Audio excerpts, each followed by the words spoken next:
కొడి ఎడమైతే పొరపాట కాదా అంటే కానే కాదు అంటోంది కాంగ్రెస్ పార్టీ. వరంగల్ కాంగ్రెస్ రాజకీయాలు కొండా సురేఖ వర్సెస్ నాయనిగా మారిపోయాయి. ఇప్పటికే ఒకసారి కొండా నాయని మధ్య పంచాయతీ తెగ్గొట్టేందుకు ప్రయత్నించి ఫెయిల్ అయింది అధిష్టానం.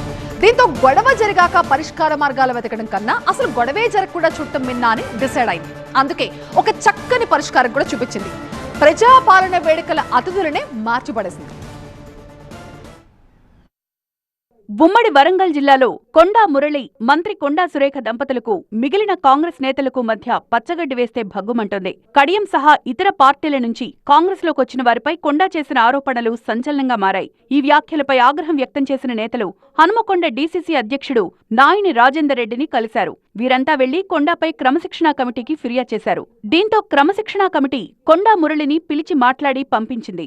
అప్పట్నుంచి నాయిని రాజేందర్ రెడ్డి, మంత్రి కొండా సురేఖ మధ్య గొడవలు పెరిగాయి. ఇటీవల భద్రకాళి ఆలయంలో ధర్మకర్తల నియామకంపై కొండా సురేఖ, నాయిని రాజేందర్ రెడ్డి మధ్య మాటల యుద్ధం జరిగింది. తనకు తెలియకుండా తన నియోజకవర్గంలో ధర్మకర్తలను నియమించారంటూ నాయిని ఆగ్రహం వ్యక్తం చేశారు.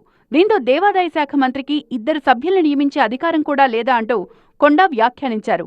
ఈ గొడవల నేపథ్యంలో ప్రజాపాలన దినోత్సవ వేడుకలను అనౌన్స్ చేసింది కాంగ్రెస్ ప్రభుత్వం. లెక్క ప్రకారం ప్రజాపాలన దినోత్సవ వేడుకల్లో భాగంగా హనుమకొండలో మంత్రి కొండా సురేఖ పాల్గొనాల్సింది.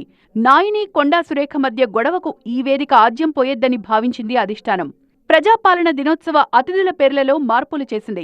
హనుమకొండకు అతిథిగా మంత్రి పొంగులేటి శ్రీనివాసరెడ్డిని ప్రకటించింది. మంత్రి కొండా సురేఖను వరంగల్కు పంపింది.